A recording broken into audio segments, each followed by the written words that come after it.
very significant response today. We can escalate that response further. There are a number of actions we can take using financial sanctions, export controls, fortifying our eastern flank, helping Ukraine defend itself, helping each other deal with the costs and consequences of Russia's invasion, and most importantly, having a shared confidence among allies in our way of life, our economic model, our political model. If Russia wants to sequester itself from Western technology, the Western economy, and from Western financial markets, that is a bad strategic choice for Russia.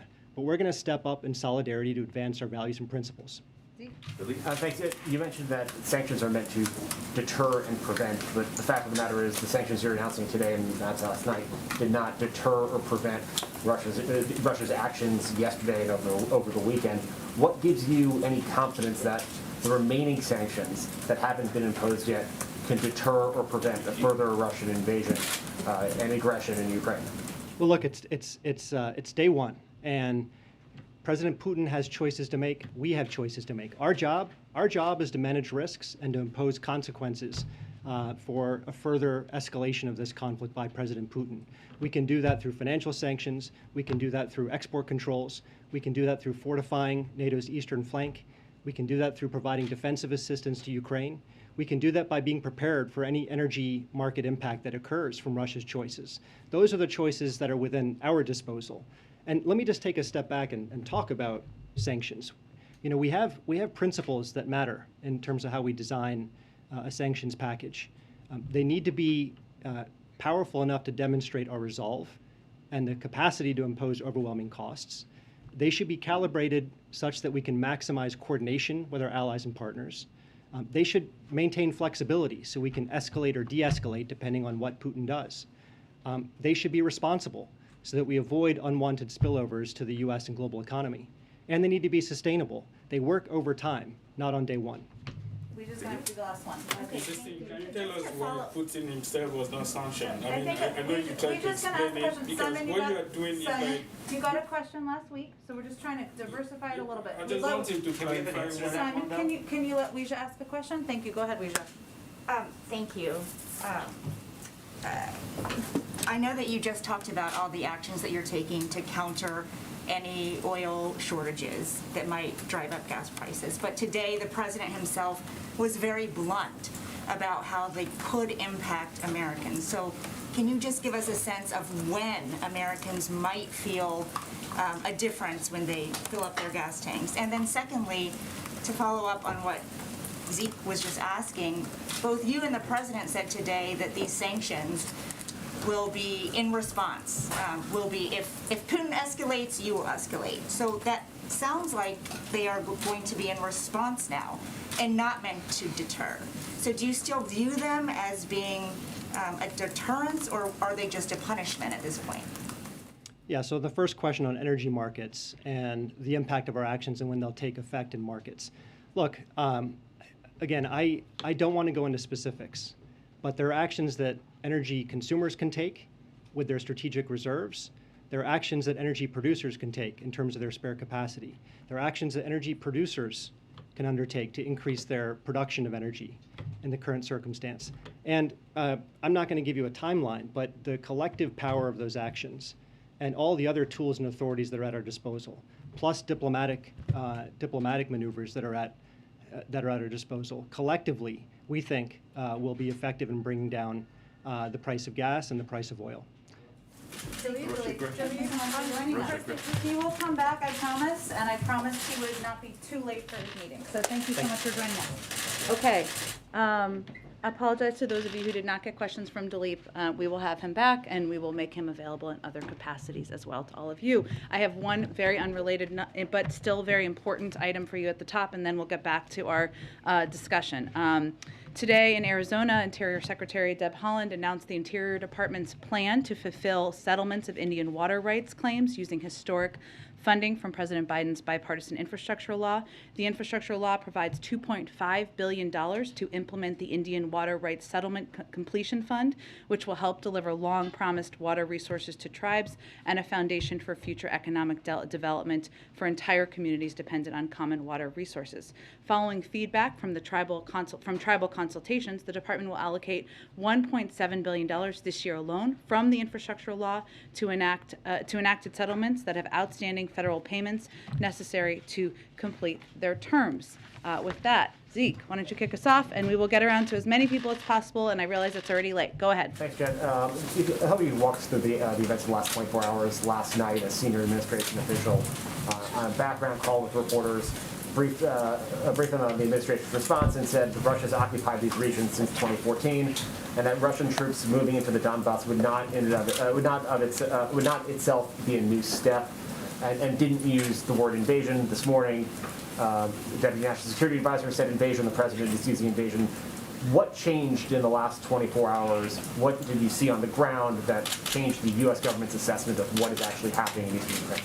Sure. Well, I'm not going to, I know this isn't exactly what you're asking, but just to set the precedent here, I'm not going to be confirming military movements from the podium now or at any point, probably. But what I can tell you is what we looked at is the events of the last less than 24 hours, Zeke, right? And what we have seen is President Putin setting up a rationale to take more territory by force. What we're basing that on, including the comments of the Deputy National Security Advisor this morning, and then the President's comments later in the afternoon, is a couple of things. One, Vladimir Putin announced yesterday that he was basically planning to carve out a chunk of Ukraine by recognizing 2 regions of Ukraine as independent. He brazenly asserted these regions are no longer part of Ukrainian sovereign territory. Last night, he authorized Russian forces to deploy into these regions. Today, he sought authorization from the Duma for the Russian military to use force outside of Russian territory. And today, he asserted that these regions actually extend deeper into Ukraine, claiming larger areas currently under jurisdiction of the Ukrainian government.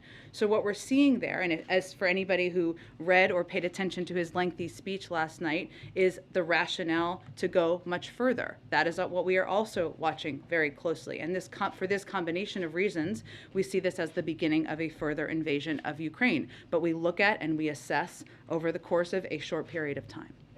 But right now, could you say whether or not the U.S. government believes that there's been additional deployments of Russian forces, active forces, across the border into Ukraine? They've been there for years, but additional forces?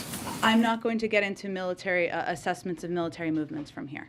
And then on a separate topic, the president, and we've talked about this as well, warned Americans in the last several weeks that they should be prepared to bear the cost of standing up for Ukraine's sovereignty. There's been a lot of conversation about this, and I was hoping you could maybe speak to clarify this a little bit. Why should Americans, feel that they have to? That is a cost that they should have to bear, and that should affect their lives. And how much should they be prepared for this, geopolitical crisis to impact their day-to-day living? Well, I think what hopefully the American people who are tuning into this or have been tuning into this will see is that the President of the United States and his entire national security apparatus have been rallying the world and standing up against the efforts of Russia to invade and carve out a chunk of another country for their own. And that is, the world is standing with the United States against the actions of President Putin. Now, why does that matter? I realize that's what you're asking me. Why does that matter to the American people? That should matter because that is a fundamental value that we as a country stand up for, and we stand up against that type of action. That goes back to World War II, and we have repeatedly throughout history been leaders in the world in rallying support for any efforts to seize territory from another country. When the president spoke to the American people last week, it was very important to him to be very direct and clear and straightforward with them about what this could mean as we looked to what the impact of an invasion could mean and also what the impact of sanctions could mean. And the fact that standing up for values is not without cost, including in this case, including potentially in this scenario. Now, as Dilip just conveyed, what the president has said to his national security team is he wants to leave no stone unturned. He wants them to take every step possible to tap into the resources of global suppliers, to present to him any option that will reduce the impact on the American people. And even as he's looking at sanctions, he is taking that into account. But this is about standing up for American values and he wanted to make clear to them what impact that could have. Go ahead. Thank you, Jen. Given what Secretary Blinken just announced about his meeting with Lavrov on Thursday, is a summit between the president and Putin out of the question now? Well, we're never going to completely close the door to diplomacy, and I don't think the Secretary of State did that either. But just to build on what he just said, diplomacy can't succeed unless Russia changes course. And as he said, it wouldn't be appropriate for him to have a meeting with his counterpart at this point in time, Foreign Minister Lavrov. And it was always intended that any engagement with President Putin would follow that. So at this point, that is certainly not in the plans. And what would it take to get that conversation back to the table, to reconsider a meeting between the two leaders? Well, de-escalation. That's what it would take. Which have you defined that? De-escalation means moving troops. It means de-escalating from what the steps they continue to take on a daily basis appear to be. And then a second topic quickly. Yeah. How many Supreme Court nominees has the president interviewed by this point? That was a wink. I appreciate your question. I understand, Weijia, why you're asking. We are, of course, a very short period of time away from the end of the month of February. The president has not made a decision about who he's going to nominate, but I'm still not going to get into details about the internal process. More to tell soon. Go ahead, Peter. Thank you, Jen. The president said in the spring that Pentagon generals had briefed him that the greatest threat facing America is global warming. Is that still the assessment now that we are facing down a potential cyber war with Russia? Well, let me first say there is no, we are always prepared for any threat that any outside entity or country poses to the United States that relates to cyber or anything else. There is no current pending threat as it relates to cyber. In terms of the threats you're touching on, that was a briefing from the military, so I'd point you to them. And so, as far as anybody watching who's seen the coverage, it's very, at times, distressing images of Russian military movements. The number one threat facing the country right now remains global warming. Well, Peter, I think it's important, as we're all educating the public here, to convey and reiterate the president has no intention of sending U.S. troops into Ukraine to fight in Ukraine. What we are doing is we are abiding by our obligations to our NATO allies and partners to ensure that they have the support and the resources that they need. And that is our right and our obligation as the United States. Okay, and why do you guys think that sanctions are going to stop Putin if his goal ultimately is to redraw the map so it looks like it did 70 or 80 years ago? What sanction is going to stop him from doing that? Well, I think just to kind of reiterate maybe something you touched on there, for anyone who watched his speech last night, what he made clear in that speech is that he doesn't even necessarily or doesn't recognize the independence of Ukraine as a country. And that certainly gives us an indication of where his intentions are at this point in time. Sanctions can be a powerful tool. They have been in a lot of moments throughout history, and what we view them as or how we're viewing them, as we're starting high, as Dilip just conveyed here, in terms of the significance and the severity of the sanctions that were announced today. Yes, our intention is to have a deterrent effect, and there are, what they have done to date is completely unacceptable. There's certainly far worse that could happen. What we want to do is prevent a large-scale invasion, death and destruction across Ukraine, devastation to the Ukrainian people. And that what happens with sanctions is they work over time. They're not an end. They're not intended to max out at the beginning. They're long-lasting and sustainable, and they're intended to squeeze. But if you look at what is happening now, what President Putin has stated as his intention is he wants to divide NATO. The opposite of that has happened, Peter. He also wanted a geopolitical project, Nord Stream 2, to go forward. That has not happened. He wants to make sure there is a vibrant economy for the Russian people. They're not on that track. So his intentions and his objectives are not playing out. But so I guess to follow up on that, the president said before he got here that Putin knows if I am president of the United States, his days of tyranny and trying to intimidate the United States and those in Eastern Europe are over. It's 2.5 years later. He is intimidating the United States and those in Eastern Europe. What happened? I'd hardly put it that way. I would look at it actually from the prism of the United States, and President Biden has rallied the world, rallied Europe to stand up against the efforts and the actions of President Putin. And we've laid out very clearly exactly $4 gas, $5 gas, however how you guys think it's going to go, something like that. is not intimidating. You asked me if we were intimidated by President Putin, and I think the evidence of that doesn't exist. Go ahead, Kristen. Thank you, Jen. If I could try one more time Sure. on sanctions. Yeah. The president of Ukraine on Saturday called on the United States and its allies to impose the toughest sanctions. And as all of these questions suggest, President Putin doesn't seem to be deterred at this point. Why not choke Russia out financially right now as a way to try to stop him? Well, here's how our national security team looks at sanctions. It's a very good question. I think it's actually a different one than what was asked.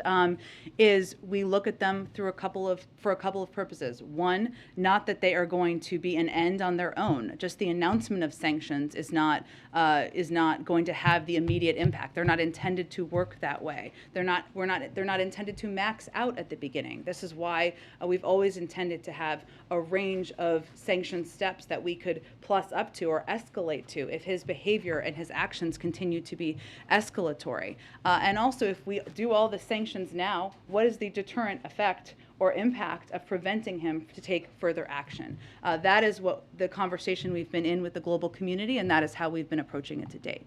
Senator Lindsey Graham says President Biden is missing the moment. Does he run the risk of being too cautious here with this tranche approach? In what capacity is he missing the moment?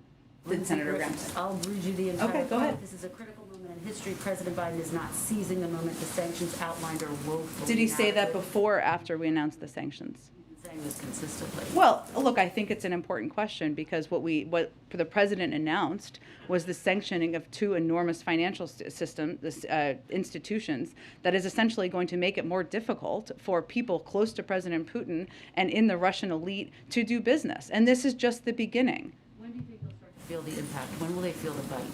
Well, they're going to be implemented immediately. So obviously it takes some time, but our effort and our focus is on implementing them immediately. And going back to President Biden's statement that he wants to mitigate the impact on Americans, can you tell Americans how much pain will they feel with this first tranche? Well, I think what we're looking at here, Kristen, is of course the impact on natural gas producers primarily is in Europe, and we're working to help them too, but also on the oil markets. And obviously there are many additional steps that President Putin could take, and what we're seeing is that he has every intention of taking, so I can't give you a projection of that. Some of it depends on what the actions are. I think Americans will feel the impact in the coming weeks of these rounds. Again, it really depends on what the steps are. What was announced today was significant sanctions on Russian elite and on financial institutions there. The people who will be largely impacted are in Russia on those. If I could just try one more. SWIFT, not in this initial rollout. Not in the initial tranche, but remains on the table. Will it be in the next rollout if there needs to be another rollout? I can't give you a prediction of that, but again, we have a range of options that remain on the table. That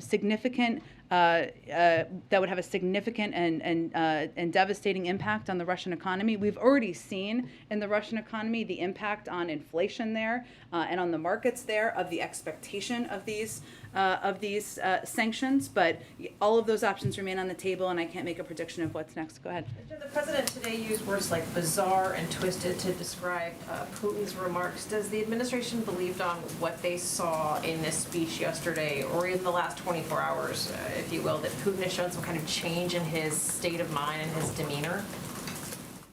I wouldn't say we'd characterize it that way, Cecilia. I mean, if you, for those of you who read or watched his speech last night, which was rife with historical inaccuracy, of course, he made clear that he does not view Ukraine, not just the areas he recognized yesterday, but the totality of Ukraine as an independent country. And he conveyed that by providing a lot of revisionist history details that are not aligned with what has happened over the last few decades. Now, we've seen some of that rhetoric if you look back to 2008 and even before then, but it is indicative of of his own belief that he has the right that Russia, and he has the right to take the territory, to claim territory from another country, and we just don't agree with that, obviously. If sanctions don't work, then what? What else is in the tool belt at the president's disposal at this point? Well, sanctions can take a number of formats, right? Export controls is certainly one of them. There's many more sanctions that we have at our disposal. The SWIFT system is obviously significant, not in the first tranche, but there's a range of options that remain on the table for sanctions. And again, as Dilip conveyed, but I think this is an important component to know, is that they're not intended to have an impact on the harshest impact on the first day. They're planned, or they're designed to have a squeezing impact over the course of time, and we have many more escalatory steps that we could take. Go ahead. Do you have specific agreements with countries, exporters, to ensure Europe has a steady supply of gas, or is that still a work in progress? I certainly understand your question. As Dilip said, it's a very sensitive time in the process right now, but what we're doing right now is talking both to major natural gas producers to understand their capacity and willingness to surge natural gas output, which of course is a regional issue that would have an impact in Europe, and also talking, as he said, to a range of producers to help assess or help reduce the market impact and the impact on the American public. But I just can't outline any more details on it from here. The impact that you're on the American public, you mean specifically Americans should expect higher gasoline prices? Yeah, energy prices, exactly. That's what we want the American public to be aware is a possibility. Announcing more oligarchs tomorrow, is that the plan? I don't have anything to preview for you at this point in time, but I can certainly check if there's another tranche coming tomorrow. Absolutely, go ahead. And given that the president stressed today that diplomacy is still available, but now the Blinken-Lavrov meeting is off, you just said this future, summit between the president and Putin is not in the plans anymore. Can you help paint a picture of what exactly diplomacy looks like in terms of dealing with Russia? Well, first, the door to diplomacy still remains open, and it just, as I think our Secretary of State conveyed, it isn't the appropriate time as Russia is taking escalatory steps and preparing to invade for him to meet with the foreign minister. And it had always been the intention that any engagement with President Putin would be discussed there and potentially follow there, but there were never any specific plans or timeline really in the works for that. So it was really going to be discussed at that meeting. What diplomacy looks like, one, we're going to continue to engage with our European partners, of course, and we will continue to remain open to having diplomatic conversations once, if and when they de-escalate. Diplomatic conversations, so certainly between President Biden and President Putin. Well, of course, that remains an option. And as we said, I think over the course of the last few days, he's always going to be open to having leader-to-leader conversations. But this isn't the time to do it when, and we said this at the time as well, when President Putin is overseeing the invasion of a sovereign country. And just quickly, what is the U.S. assessment right now of Russian invasion into Kyiv? Is that considered an immediate danger right now? It is considered, I'm not going to give you a timeline, but it's considered a real possibility, yes.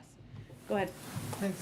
For weeks, Jake Sullivan and other top officials have said that the administration, the White House, has learned the lessons of 2014, and you will in sanctions, you will enact start high and stay high rather than gradually escalate. As you talk about the chunks in different tranches, it seems you're doing the opposite. Why is that the approach that you're taking? Not true, actually.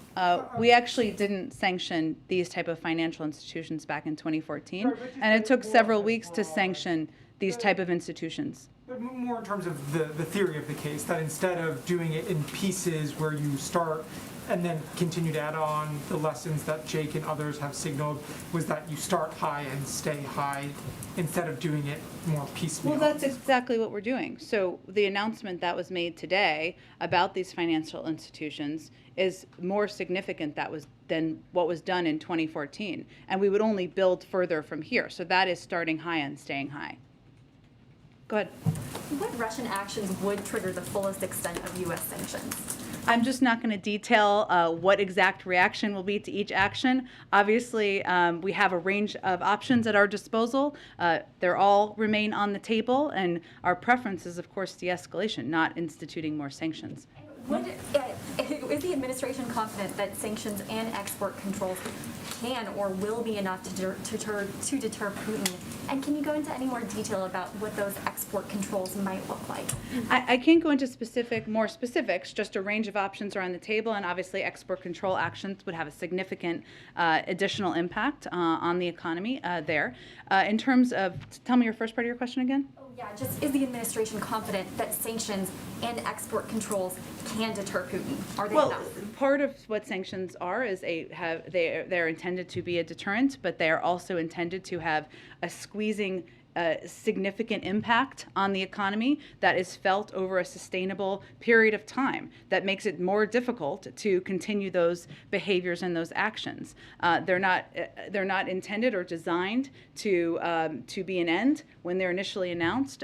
So those are the range of options we have at our disposal, and there will continue to be a growing impact. Go ahead. Thanks. The president said last week that he was hoping to maybe work with Congress on some sort of proposal to address energy prices. Is that still on the table, or is this focus now on sort of diplomacy with producers and consumers? All is on the table. And what might that look like? Discussions with Congress? Yeah, would it be in the form of legislation to lower prices? I mean, what kind of policies is That is an option, but I don't have anything to detail for you at this point in time. On another subject, the U.S. and several countries are close to reaching a nuclear deal with Iran. What's the likelihood of an agreement, this week in your view? And would the U.S. agree to a deal that does not include the release of U.S. and British prisoners held by Iran? Well, let me start with your second question, because this is a really important one. But the discussions on unjustly detained and innocent Americans remain separate from the JCPOA talks.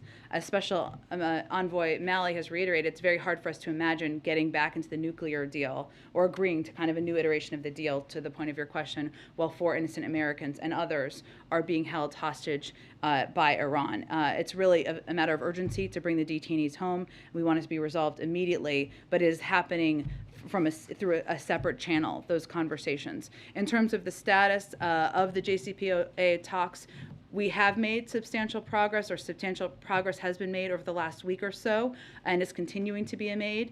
Nothing is agreed until everything is agreed, and so until then, I'm not going to give you a rosy assessment, but it is, of course, good that substantial progress has been made. If Iran shows seriousness, we believe we can and should reach an understanding on mutual return to full implementation of the JCPOA. And just real quick, is the president concerned at all about the convoy of truckers that's making its way to Washington, and has he taken any sort of steps to protect that? Yes, we've actually been monitoring this closely. The Department of Homeland Security and the administration are tracking reports of a potential convoy that may be planning to travel to several U.S. cities, including Washington, D.C. We have been working, including from Dr. Liz Sherwood-Randall here, as well as our Homeland Security Department, closely with our federal, state, and local partners to continuously assess the threat environment and keep our communities safe. And our efforts include enhanced intelligence sharing, a critical incident response plan for the U.S. Capitol, a regional security assessment, and a simulation experiment that developed data-driven recommendations to bolster regional security. So we are closely monitoring, closely watching, and working with state and local authorities. Let me go ahead. Great. First, just want to thank everybody. I know it's late, who are limiting our questions so that more people can. Yes, get the sure. chance. So I appreciate that. And if anybody needs to go for a hit or anything, nobody will take it personally. I know some people have. Go ahead. So one question, of course, on Ukraine, first of all. Dilip said just now that today's sanction package is, quote, just the beginning of it. Does that mean if nothing changes, you expect more sanctions? Or what does that mean, just the beginning of it? It means we have a range of additional options that we have the ability to take. And if President Putin continues to escalate, so will we. And then on looking to the State of the Union, when was the last time President Biden spoke to a member of Congress about any item in the Build Back Better agenda? He has a range of conversations all the time, but I'm not going to detail the timeline of those for you. Go ahead. Thanks, Jen. When can we expect a more detailed explanation from the White House about how it would plan to bring down energy prices? Well, I think as Dilip just conveyed, a lot of what's happening right now is sensitive. It includes conversations with foreign counterparts and other major large global suppliers. It also includes conversations we're continuing to have with Congress and others about what steps may be at our disposal, and the president is continuing to consider options. So I expect we'll have more to tell you when any decisions are made. And given what we have heard publicly from the Russians in the last several days, what level of concern does the White House have that the conflict could spill over out of Ukraine and into some of the other nations that the U.S. has vowed to protect militarily and are part of NATO? Well, without making any prediction of that, what I can tell you is that one of the steps we've taken, including an announcement that the Department of Defense made today about plussing up of an additional 800 personnel to the Baltic region from Italy, is that we take our commitments to our NATO allies and partners seriously, and we are going to continue to take steps to plus up their support and ensure that they know that they have the backing of the United States. But I'm not going to make any other predictions of that. Go ahead. Thanks a lot. The NSC's Brett McGurk. That was a little scary. Go ahead. NSC's Brett McGurk and State Department's Amos Hochstein. I hope I didn't butcher that too much. Hochstein, but it's Hochstein. okay. Thank Yes. you. I just wanted to ask, what concrete assurances were they able to secure on managing potential market pressures from Saudi Arabia? I certainly understand the question. We did confirm that they went on a trip and they discussed a range of issues, including Yemen, but also including steps we can all take to coordinate and reduce the impact on the global market on oil, but I can't detail anything further from here. If one of the objectives is not to disrupt global energy flows, and energy prices are high and rising, how can Russia's bottom line really be hurt if you don't disrupt global energy flows? Well, I think Russia's bottom line can be hurt in a lot of ways, including the range of sanctions we've already announced today and additional sets of sanctions that we have at our disposal should they choose, whether it's sanctioning additional individuals or taking more significant steps that would impact their financial market. So there's no question we have a range of tools that could continue to have crippling impacts on the Russian economy. So much of their revenue comes from oil and energy. I understand what you're saying, but we also have a range of tools that could impact a range of their have huge financial market impacts. And the president is also looking at, and we're all assessing, what steps we can take that will have a crippling impact on them while reducing the impact on the American public. Go ahead. Thanks, Jen. I'm just trying to get a better idea of what the administration deems to be an escalation on the part of Russia, and what would prompt an additional tranche of sanctions. Would it only be the expansion of Russian forces to non-occupied republics or areas of Ukraine, or would it be the continued deployment of forces to the two separatist regions that were detailed yesterday? Well, I think as we've seen, as you have seen hopefully, as Russia has taken any escalatory steps, we have taken escalatory steps on our end in the form of sanctions. And so I'm not going to outline for you if this, then, but I think if for those of you, again, who watched the speech last night, President Putin attacked Ukraine's right to exist. He has explicitly threatened war unless his extreme demands were met. He gave an entire speech selling a war to the Russian people. Our expectation, and we hope we are wrong, is that he will continue to take escalatory actions and further invade the country, and we will take additional steps in response.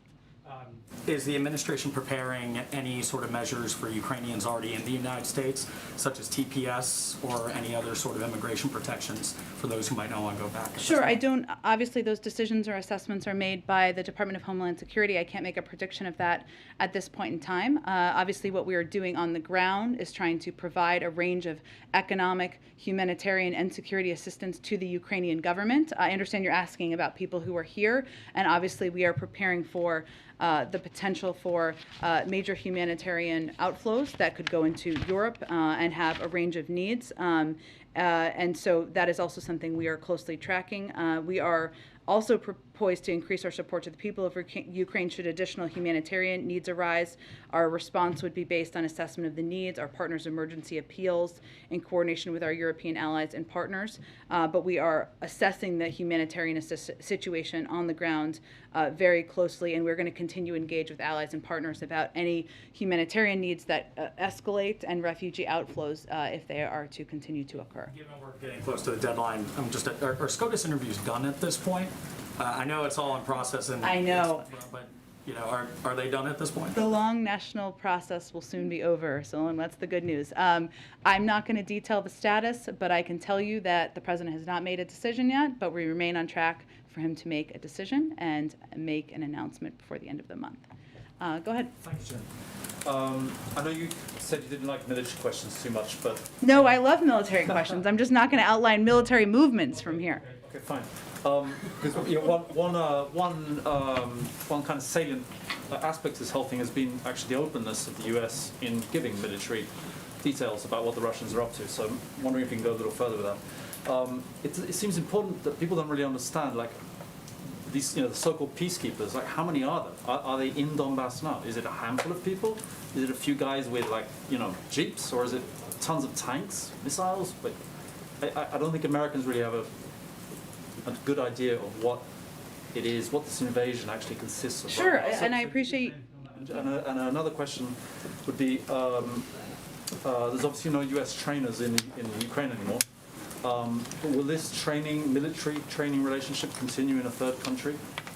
Sure. On the second, I would point you to the Department of Defense, who's best equipped to answer that question. On the first, it's a really important one. I think it's important for the American public who may be just tuning in to know that there has been a Russian military presence in Ukraine since back to 2014, which they never admitted, they never acknowledged. In some ways, they've only recently acknowledged. Back in 2014 and in the years after, we called them the Little Green Men because they were not in Russian military uniform.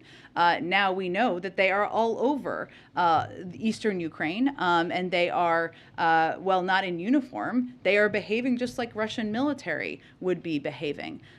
So that is something, I can't give you a number or specifics from here because I can't get into intelligence, but it is important for the American people to know that regardless of whether they're in uniform or not, they've been there since 2014. They are representing the Russian government. They are separatists who are, we probably should stop calling them peacekeepers because they are certainly not that, who are, helping to lay the predicate for war. And that is what the purpose of a lot of them is there for. Did anything change in the last 24 hours? I think that's really the question. Yes, I'm not gonna be able to give you any additional assessment of that at this point in time from here. But I understand your question. We'll continue to work to give you more. Go ahead. Thanks, Jen. 2 quick questions on Nord Stream 2.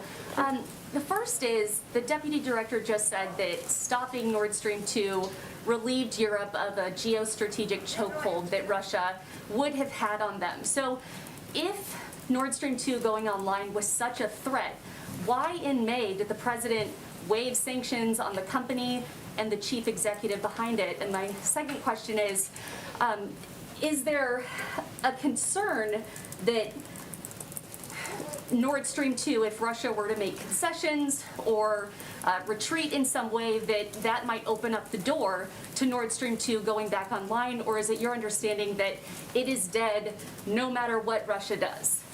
Well, I would first say that, the president has never been a supporter of Nord Stream 2. We've always criticized it as a project that we didn't support. We took a range of steps and sanctions, including sanctions, to make that very clear. What the announcement made by the German chancellor today was not by accident. It was at the conclusion of a range of diplomatic engagement and efforts by the president and members of our national security team and unity from the Europeans about the fact that this could not move forward. We've never felt, the president didn't feel, that issuing preemptive sanctions on that was the right step to take. But look where we are. Nord Stream 2 is not moving forward. And by the way, it hasn't been operational anyway. So, that's a fact. It's not moving forward at this point in time. In terms of the future, we've never felt it was a good project. We've been clear about that. And that assessment I don't expect would change in the future. Go ahead. Thank you, Jen. Does the White House have any reaction to former President Trump calling Putin's move yesterday genius and smart?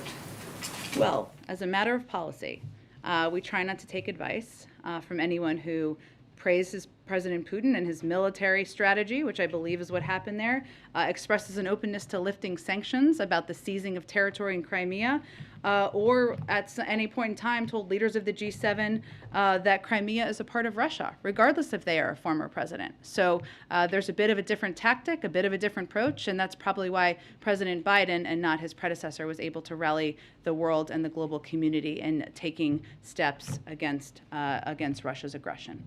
Is there any fear that statements like that could turn support for Ukraine into a more partisan issue among the U.S. public? By the former president? Yeah. I think that is up to members of the Republican Party to make the decision, to make the determination. there has a long history, decades of history, which President Biden was a part of when he was chairman of the Foreign Relations Committee, of standing up to the efforts of any country to seize the territory of another country, standing up for efforts by the United States to rally global support against inappropriate and illegal actions by another country. There's a long history of that, not in a partisan way, in a bipartisan way, and certainly that choice is up to Republicans to determine. Go ahead. Thank you, Jen. I've got two questions quickly. The administration rolled out a list of sanctions against Russian oligarchs and elites. My question is, are any of them being sanctioned for the first time, or are these sort of repeat bad offenders? That's a good question. I'm sure we can get you a breakdown of that. I believe some of them are new, and certainly the banks are new, but let us get you a more specific breakdown of that. My second question is, the last time Jake Sullivan was here, he said that a Russian invasion of Ukraine would lead to U.S. sanctions, warning that that would necessarily make Moscow more beholden to Beijing. Obviously, both of those foreign powers aren't exactly the most friendly to us. So is the administration taking any steps or issuing any warnings to keep those geopolitical foes from, aligning together and marching in lockstep? Well, long before the events of the last few months, we saw China and Russia moving closer together in some capacity. But right now, as we're looking at the actions of President Putin and as we're preparing for him to further invade Ukraine, to unfortunately put forward death and destruction on the country and the people of Ukraine, it's really a question for China on whether they look at that and think that's acceptable behavior. So I think you saw that our Secretary of State had a conversation with his counterpart in the last 24 or 48 hours, and we will certainly remain and continue to engage. But I think it's about looking at where the global community is in this moment and determining where you want to stand. Okay, go ahead. Thanks, Jen. I wanted to ask about rapid COVID tests. Do you have an update at this point on how many you've shipped and how many you have under contract? I believe we do, but I'm going to have to get that to you after the briefing. Let me get that to you after the briefing because I think we have some updated numbers on that. I think we're going to have to wrap up shortly here. Go ahead in the back. Thank you, Jen. I'm sorry I had to step out. It's okay. Out for a live shot for a moment, but so if somebody asked this question, I'm sorry. But I would like to clarify what Dalip said at the beginning. He said that Nord Stream 2 will go to waste now. So do you have assurance from Germany that it's the decision to cancel the project is final, or it's still reversible? Well, I don't have anything to build on beyond what the strong statements and the strong comments of the Chancellor this morning and the President's own statements about how it would not move forward. Okay, thanks everyone. We'll see you tomorrow.